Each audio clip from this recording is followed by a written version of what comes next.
Olá pessoal, tudo bem? Eu espero que todos estejam bem, né?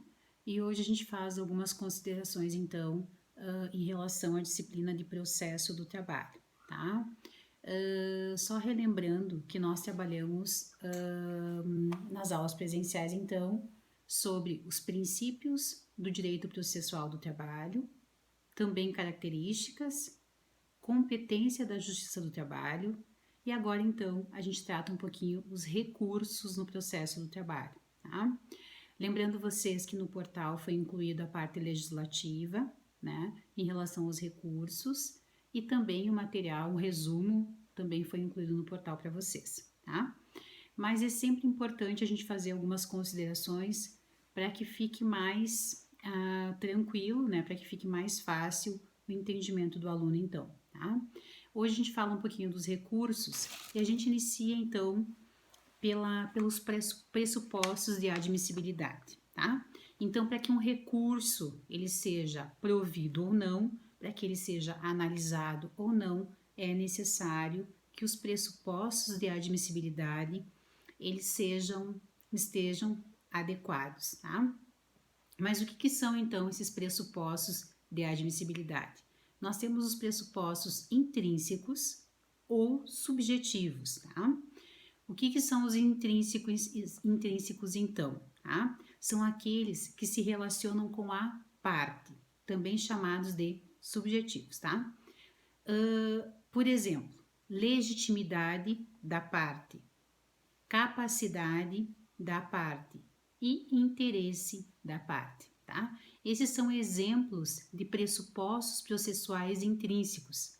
E se esses pressupostos não estiverem presentes, o recurso não vai ser analisado. A segunda situação, então, é o pressuposto de admissibilidade denominado externo, né? Ou extrínsecos. Então, a gente menciona que nós temos os intrínsecos, que se relacionam com a parte, e os extrínsecos, que se relacionam, então, com o recurso propriamente dito. Quais são, então, os recursos, né? Os recursos extrínsecos. Como é que a gente analisa isso? Quais são, então, os pressupostos de admissibilidade em se tratando dos extrínsecos? Como eles dizem respeito ao recurso, nós temos, então, o quê? A tempestividade, que é estar dentro do prazo, tá? Nós temos o depósito recursal, que alguns recursos exigem depósito recursal, e se não tiver esse depósito, ele também não é analisado, tá?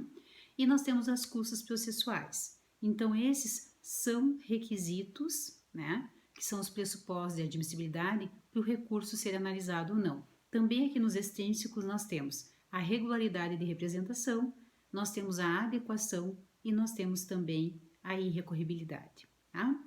Bom, em se tratando de prazos, então, qual é a tempestividade, então, desses recursos? Qual é o prazo que eu tenho para interpor esses recursos? Se eu pensar, então, no recurso ordinário, nós temos 8 dias para interpor o recurso, tá? Então, prazo do recurso ordinário, 8 dias. Aí nós temos o recurso de revista. Prazo para interpor recurso de revista, 8 dias também. Embargos ao TST, 8 dias. Embargos de declaração, 5 dias. Agravo de petição, 8 dias. E agravo de instrumento, 8 dias. Então, de todos os recursos que nós mencionamos até agora, todos têm prazo de 8 dias, com exceção do embargos de declaração, que o prazo é 5 dias. Tá? Acho que é importante a gente mencionar a OJ 310 da SDI, do TST, que ela menciona o seguinte, que quando a gente tiver litisconsortes com procuradores diferentes, a gente não tem prazo em dobro. Ou seja, se as partes tiverem procuradores diferentes, né, não é estipulado um prazo em dobro, mas sim um prazo comum, tá? É isso que dispõe a OJ do TST. Também é importante a gente mencionar a súmula 385 do TST, tá? Quando existir um feriado local ou quando existir um feriado forense, quem tem, né, quem tem que fazer essa comunicação por conta da tempestividade? Porque se eu interpor o recurso fora de prazo, ele não vai ser analisado, ele não vai ser apreciado, ok? Então, em se tratando de feriado local, então, cabe à parte comprovar quando da interposição do recurso a existência desse feriado local. Se eu interpor recurso e, por exemplo, tiver um feriado local hoje e eu for interpor ele amanhã, eu já tenho que trazer, né, no próprio recurso, essa informação de que nós tínhamos um feriado local e por conta disso, então, eu protocolei no dia seguinte, certo? Da mesma forma, quando nós tivermos um feriado forense, então cabe à parte, né, cabe à autoridade, então, ao tribunal certificar nos autos, então, que existe esse feriado forense e aí por conta disso os prazos eles são prorrogados, tá? Por exemplo, é possível comprovar então que ocorreu a prorrogação de prazo posterior ao recurso. E aí nós temos o seguinte, por meio de agravo de instrumento, ação rescisória e embargos de declaração, tá? Então nós temos a súmula 385 do TST, que ele traz essa disposição, tá? Acho que é importante também a gente mencionar a súmula 434 do TST, que ele trata um pouquinho sobre o recurso extemporâneo, que é um recurso, então, interposto antes da publicação do acórdão. Sugiro, então, que vocês deem uma lida nessa súmula e aí identifiquem, né, como funciona o recurso, então, interposto antes da publicação do acórdão, tá? Acho que é importante também a gente mencionar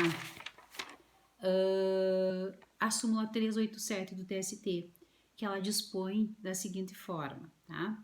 Então, quando nós não tivermos o processo eletrônico implantado, pode ser juntado, né? A gente pode encaminhar por fax e juntar, então, os documentos originais no prazo de 5 dias. Posso encaminhar, então, o recurso por fax e aí, no prazo de 5 dias, eu tenho que juntar os documentos originais, tá? E isso conta do dia subsequente, então, do término do prazo recursal, tá? Também é importante a gente mencionar que o depósito recursal, que nós temos lá no artigo 899, ele possui natureza, então, de garantia do juízo, tá? Então, é só o reclamado, né, que tem a obrigatoriedade de fazer o depósito recursal, tá? Ou o tomador de serviço, ou o empregador, né? É ele que recolhe, que faz o depósito recursal para poder interpor o recurso, tá? Bom, o que nós temos lá então no artigo 899? Quais são os recursos que nós temos ali? O recurso ordinário, o recurso de revista, né? Embargos ao TST, recurso extraordinário e o RO em ação rescisória, tá? O artigo 899 ele dispõe então esses recursos e aí a gente analisa o seguinte, tá? Quais são os recursos que exigem depósito recursal então, tá? O RO exige o depósito recursal, também o RR, os embargos, o recurso extraordinário e recurso ordinário em ação rescisória, tá? Mas quais são os valores do depósito recursal, então?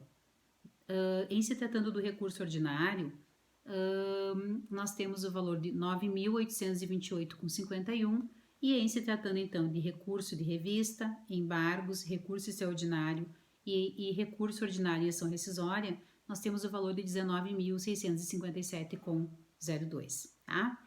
Mas como é que funciona esse depósito, então? Tá? Quanto que o reclamado vai depositar, tá?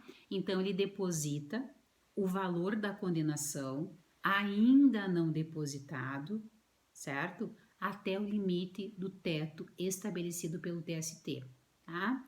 Então, se a condenação é R$20 mil e eu vou interpor um recurso ordinário, certo? Eu vou depositar 9.828,51, certo? Que é o limite do teto estabelecido pelo TST, ok? Bom, agora a gente vai para a CLT, então, para fazer algumas ressalvas, então, em relação aos recursos, tá? Essa primeira parte foram algumas considerações, né, iniciais, e aí agora no segundo bloco, então, a gente faz uma leitura, então, dos dispositivos legais, né, em relação aos recursos propriamente ditos, tá? Vejo vocês daqui a pouquinho. Um abraço.